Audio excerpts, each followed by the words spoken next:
Hi, friends. So, Christmas season, we set aside this time to think of how God came down in the form of a little baby and joined us in our humanity. It really is just such an amazing thing that God, from the heights of his great glory, joined us in the humblest form imaginable. But this seems to be how he prefers to work. Psalm 8:2 says, "From the lips of children and infants you have ordained praise because of your enemies, to silence the foe and the avenger." Paul was told directly by God, "My strength is made perfect in weakness." But the Psalms are full of this principle, that God shows his glory, his power, and majesty by working through the lowly, the humble, and the least expected. "What is man that you are mindful of him?" it says. Relatively insignificant, short-lived dustlings. Yet he gave us rule over the rest of the works he made here and chose to become one of us and dwell with us. Another psalm says, "You have turned from me my mourning into dancing. You have put off my sackcloth and clothed me with gladness, so that my glory may sing praise to you and not be silent." Those overwhelmed by the very depths of sadness he raises so high that they are glorious. And that reversal reflects praise and glory to him. Another psalm says, "He crowns the humble with salvation. Let the saints rejoice in this honor. May the praise of God be in their mouths and a double-edged sword in their hands. This is the glory of all his saints."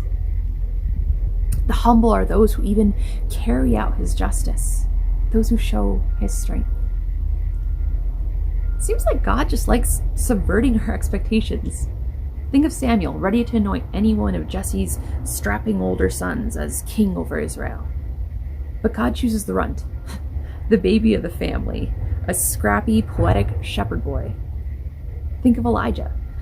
God showed him great displays of his power, burning up the prophets of Baal, and then on the mountain with the earthquake and the wind and the fire.